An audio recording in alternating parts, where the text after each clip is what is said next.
자, 이어서 가도록 하겠습니다. 무광 가겠습니다. 자, 백제 무광 갑니다. 첫 번째 서동이라고 칭했다. 서동. 여러분 아시는 서동요의 주인공이기도 합니다.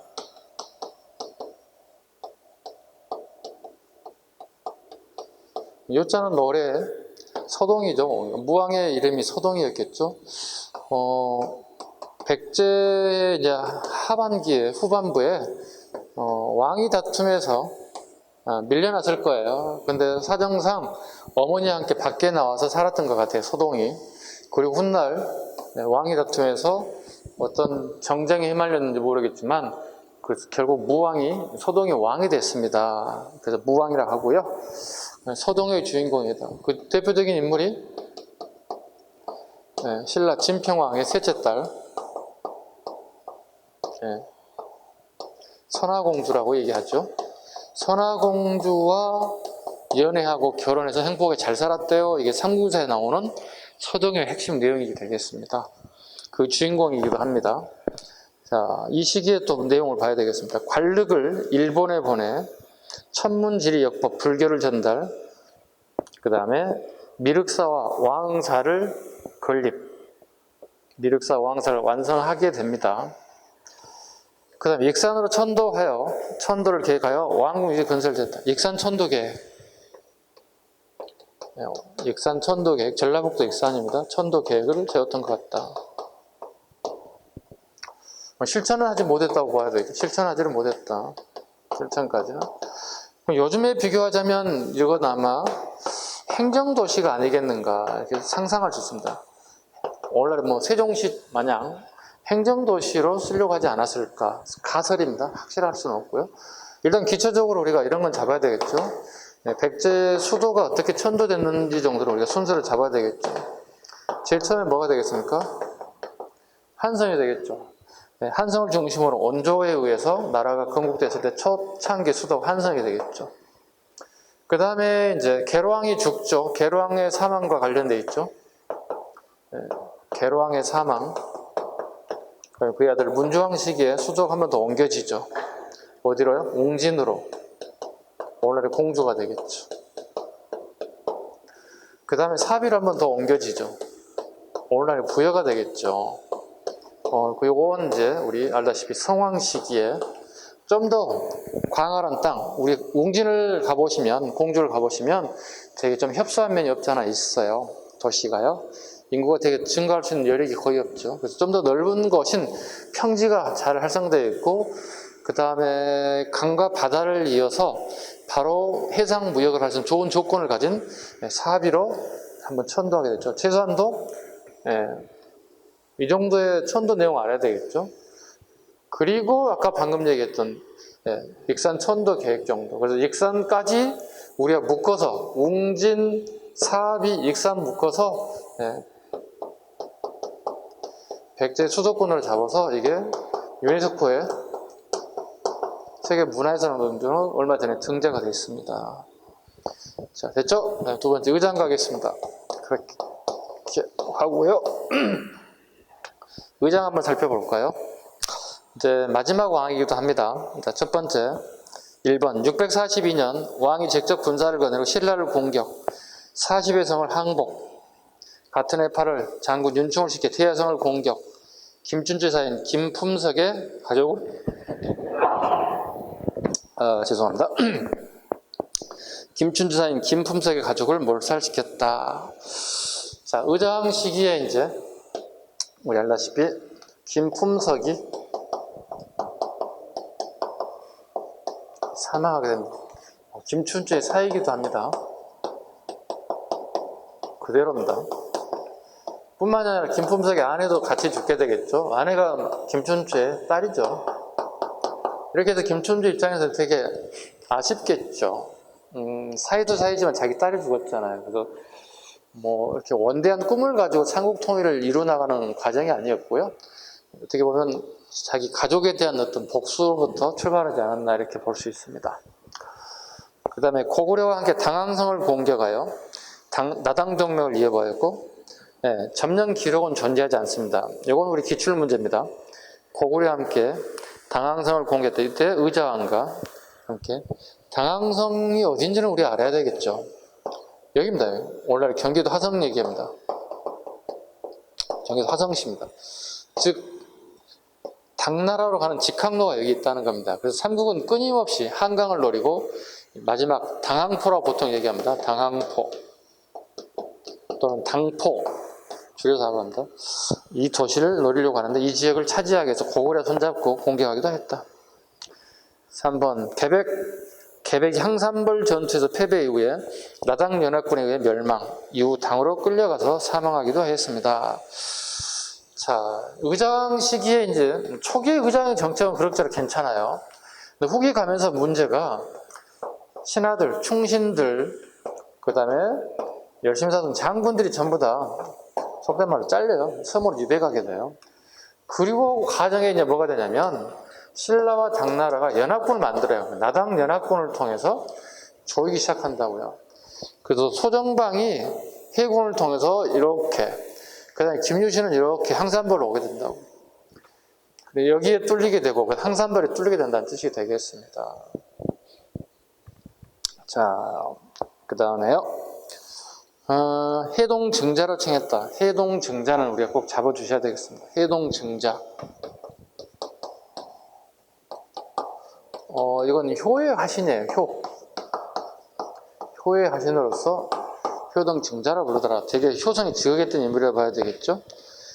사택지적 의자왕 645년 왕권을 강화하면서 대자평, 사택지적, 내신자평, 기미 등 반대하는 귀족 40여 명을 성으로 축출. 지난날의 영광이 덧없음을 노래하고 있습니다. 비문 내용 보시죠. 불교의 기한은 도교가 전파되어 심할 수 있습니다. 사택지적의 밑줄 긋고 도교의 전통을 되겠습니다. 이렇게 해서 의장까지 됐고요. 그 다음에 오른쪽에 양직공도 한번 봐주세요. 79쪽에 양직공도. 예, 양직공도. 잠시만요.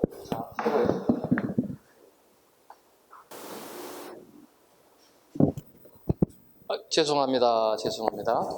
선생님이 제 책을 했더니 콧물이 나와서 이 마스크를 쓰다 보니까 코를 건드려서 이게 자, 이어서 좀 갈게요. 죄송해요. 79쪽에 양직공도 한번 봐주세요. 네, 양직공도 보셨죠? 이게 되게 중요한 내용 중에 하나입니다. 무령왕 시기입니다. 백제 무령왕 시기에 중국 양나라에 우리 여러 나라들이 사신이 가게 됩니다. 왜냐하면 양나라는 그 당시 되게 중국의 강대국 중 하나였거든요. 백제의 사신이 조공의 예를 바쳤던 모습들을 그리는 모습이다. 양직공도 꼭 체크해 주시기 바랍니다. 그 다음에 이제 80쪽을 가볼게요. 80쪽. 자, 80쪽 보시면 신라의 성립과 발전입니다.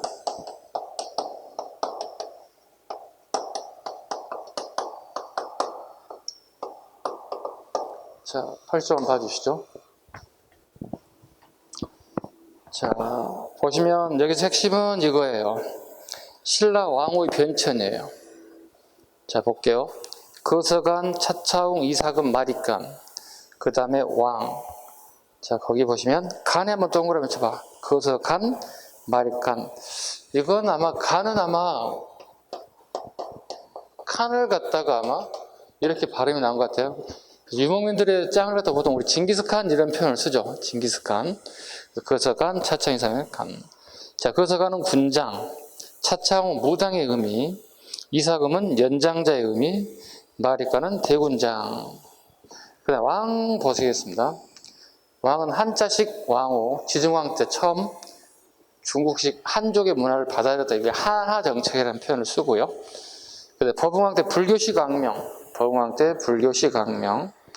그 다음에 무열왕 때, 태종 무열왕 때 중국식 시호를 사용하더라. 왕시의 세 개를 다 잡아야 돼. 한자식 왕호, 불교식 악명, 중국시호. 각자 왕이 다 다르기 때문에 자주 물어보는 부분이에요. 됐죠? 특별히 어려운 건 없어요. 그 다음에 이제 고대 국가의 형성과 발전을 보겠습니다. 고대 국가의 형성과 발전.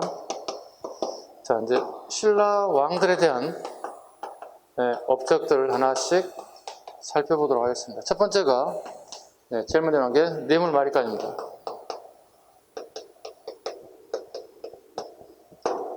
뇌물마리간 보겠습니다. 첫 번째 보겠습니다. 김씨에 대한 왕위의 세습되었다. 앞으로는 김씨들이 왕위를 계속 세습했다는 뜻이에요.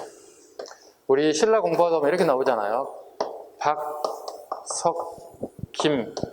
박씨, 석씨, 김씨들이 왕위를 계승했다. 여기 박혁거세, 여기 석탈에, 다 이민족들이에요. 신라 토족들이 아니고요. 그 다음에 여기는 김할지죠. 김할지. 김할지는 왕이 되지는 않았어요.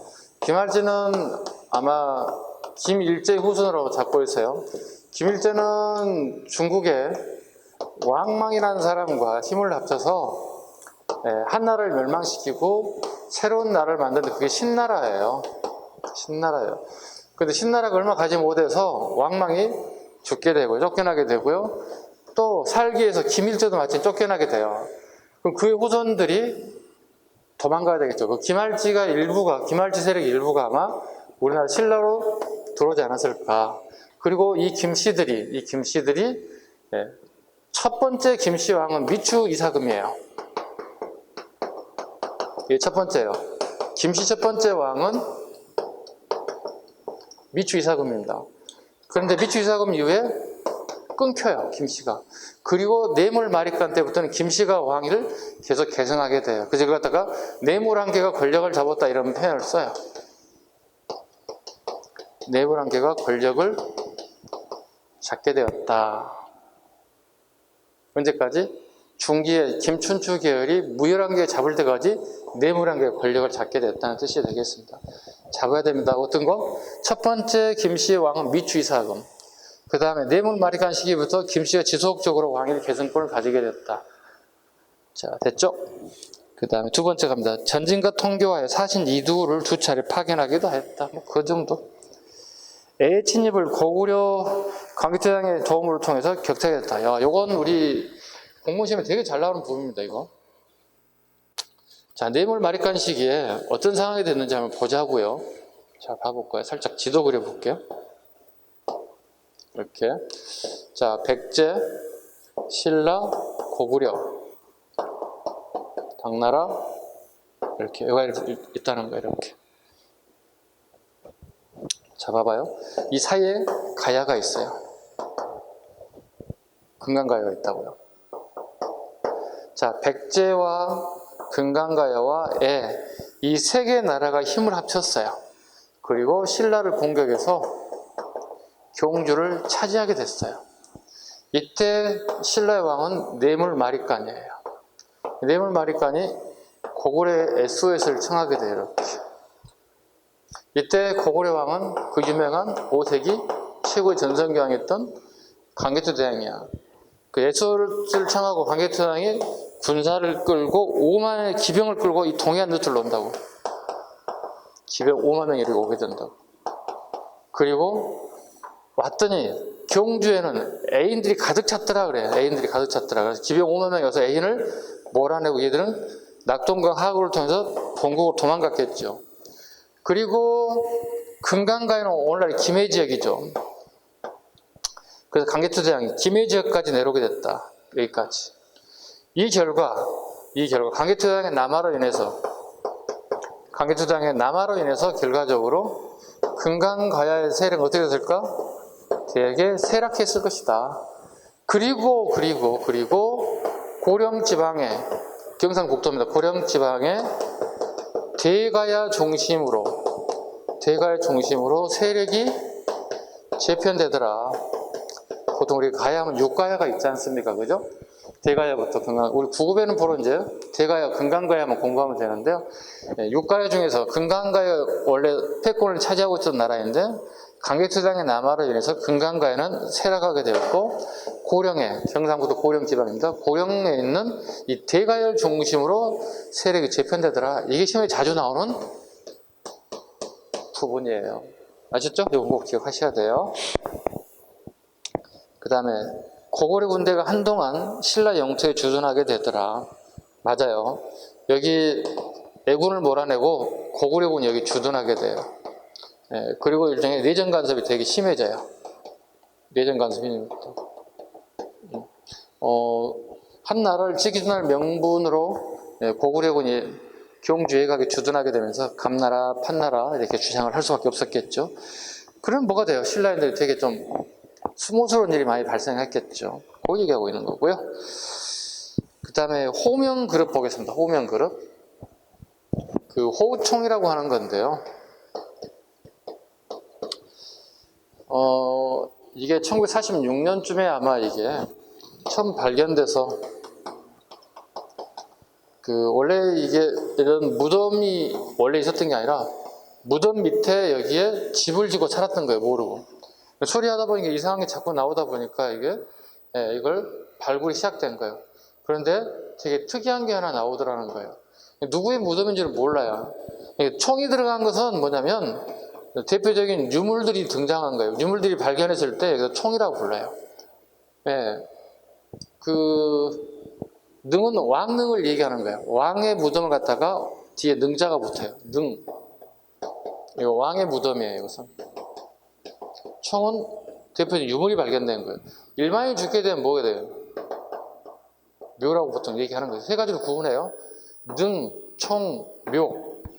자, 대표적인 유물이 발견됐다. 호구가 발견됐다. 호구란 뭐냐면 이거예요. 자, 이런 사람이 죽고 나면 제사를 지내고요. 이게 술잔이에요. 술을 따르고 제를 올렸을 거예요. 그러고 난 다음에 이 술잔마저도 이 무덤 안에다 같이 묻어버렸어요. 근데 이 꽁무니, 이 바탕에 여기에 이런 글이 있다는 거예요. 국강상 강제토지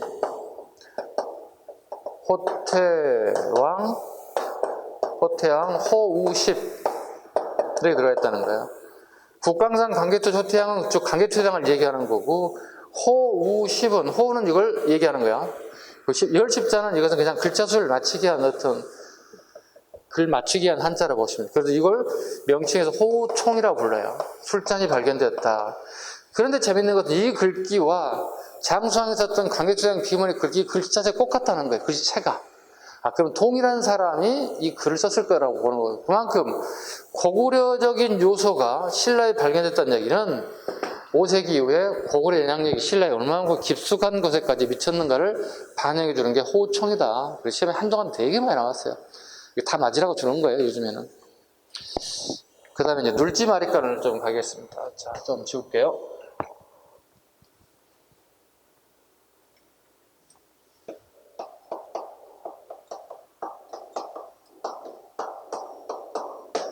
자, 마리간.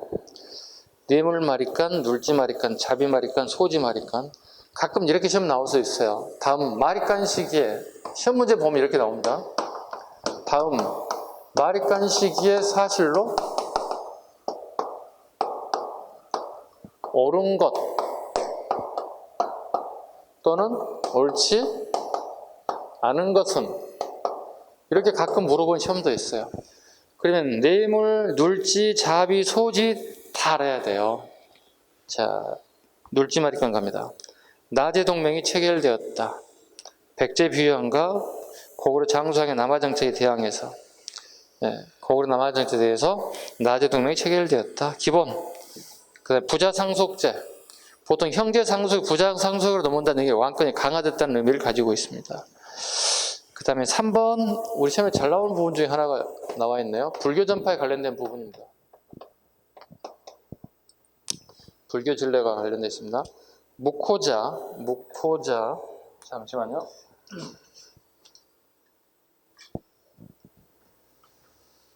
묵호자는 이제 고구려인으로 추측되고 있습니다. 묵호자 또는 흑호자라고 해요.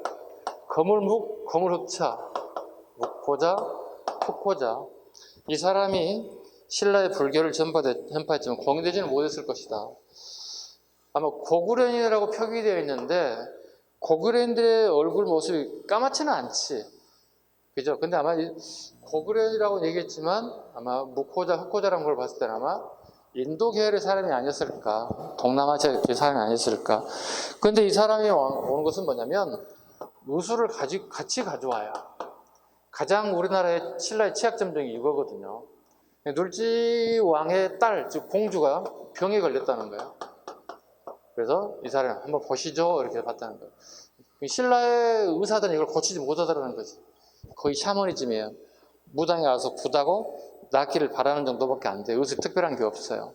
이분이 의술을 좀 선진 기술을 가져왔겠죠. 별거 아닌 것처럼 고쳐버렸어요. 왕이 되게 고마운 일이지. 일이 뭐예요? 물어봤더니 무코자입니다. 남들이 불러요. 이렇게 했다는 거예요. 그런데 문제는 귀족들이 이 사람을 싫어해요. 무코자를. 왜?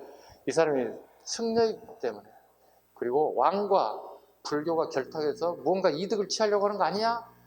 귀족들이 견제하더라는 거예요. 결국은 견제하다가 체포령에 떨어져 도망가다가 결국은 낭떠러지에 떨어져서 결과적으로 사망하게 됐어요. 불교가 처음 들어오긴 들어왔지만 결과적으로 냄새 맡고 정식적인 합법적인 방법인 공인은 되지 못했다. 자비마리간 갑니다. 자비마리간. 적어드리는 이유는 뭐냐면 아까 얘기했듯이 이런 유형의 문제가 나온다는 거예요. 다음 마리간식이 사실 옳은 것, 옳지 않은 것 물어본다는 거예요. 자, 눌지, 그 다음에 자비마리간 보자고요. 자비마리간. 수도의 방리를 정함으로써 기존의 육부를 개편, 행정단위를 강화시켰다. 방리명을 정했다. 그러니까 행정구역이 개편됐다는 얘기는 왕권이 강화되고 있는 모습을 얘기하고 있습니다. 기존의 육부를 개편, 행정단위를 강하게 됐다. 그 다음에 소지마리간. 소지마리간 보시죠. 백제의 동성하고 결혼동맹이다. 백제의 동성하고 결혼동맹을 맺게 되었다. 백제의 동성이 홍인을 청하자 이찬 귀지의 딸을 보내 결혼동맹을 맺게 되었다. 이런 거 틀리면 안 됩니다. 그죠? 네. 백제의 동성하고 결혼동맹을 맺게 되었다. 그냥 동맹 가지고는 안 되겠다는 뜻이죠. 왜? 고구려 남하가 심상치가 않다. 두 번째, 우역을 설치했다. 우역, 별표. 국가문서 송달 및 간물의 운송, 출장, 관리들의 숙박, 편의시설이 만들어졌다. 국가의 문서가 송달된다는 얘기는 서울에서 보내기 지방까지 간다는 얘기가 되는 거잖아. 뭐야, 왕권이 강화되고 있다는 의미를 가지고 있어요. 그 다음에 경주에 시장이 개설됐다. 네, 시장 개설 봐야 되겠습니다. 시장 개설. 경주에 처음으로 시장이 개설되었다. 언제? 소지마리간. 이건 시험에 되게 많이 나왔어요. 소지마리간 시기에. 그 좌측에 사이드 한번 봐주시죠. 80쪽에 지금 현재 오타가 하나 있어서요. 자, 박스의 좌측에 시장 개설 있잖아요. 지증항이 두 개 나왔죠. 첫 번째 지증항 시장 개설이 아니라 첫 번째 지증항을 소지마리간으로 수정해 주시기 바랍니다. 소지마리간으로. 잘못 기록이 되어 있어서 오타가 들어가 있어서 수정 좀 해주시기 바랍니다. 보는 김에 같이 보죠. 지증항 때 동시, 경주 동쪽에 시장이 열렸다. 동시전, 전의 통과란 치면 전은 뭐야? 감독관청이에요. 누군가 물가를 마음대로 올리고 내리고 못하게끔 조절하는 게 어떤 뜻이에요. 그 다음에 효소항은 꼭 적어놔야 돼요. 통일 이후라고 적어야 돼요. 통일 이후에는 경주의 인구가 되게 증가하게 돼요. 그러다 보니 서쪽에 시장 하나, 남쪽에 시장 하나. 그래서 감독관청이 서시전과 그 다음에 남시전이 같이 만들어지는 거예요. 정리한다고 정리를 해드렸는데 선생님 오타가 하나 들어가 있어서 수정 좀 해주시기 바랍니다. 그 다음에 81쪽이죠. 나을 보겠습니다. 나을. 요건 이제 나오게 되면 이렇게 살짝 적어내. 난이도가 올라가는 시험 문제다. 이게 나올 정도면 되게 어려울 거다. 나을. 박역거세의 탄생지. 박역거세의 탄생지. 신궁이 설치됨. 옆에 우물이 있는 이 우물을 나정을 유적지로 추정하기도 한다. 박시석씨, 김씨 할 때 박역거세의 탄생지로 보고 있다. 나을을. 요게 나오게 된다면 소지마리간이다. 박역거세 탄생지로 보고 있더라.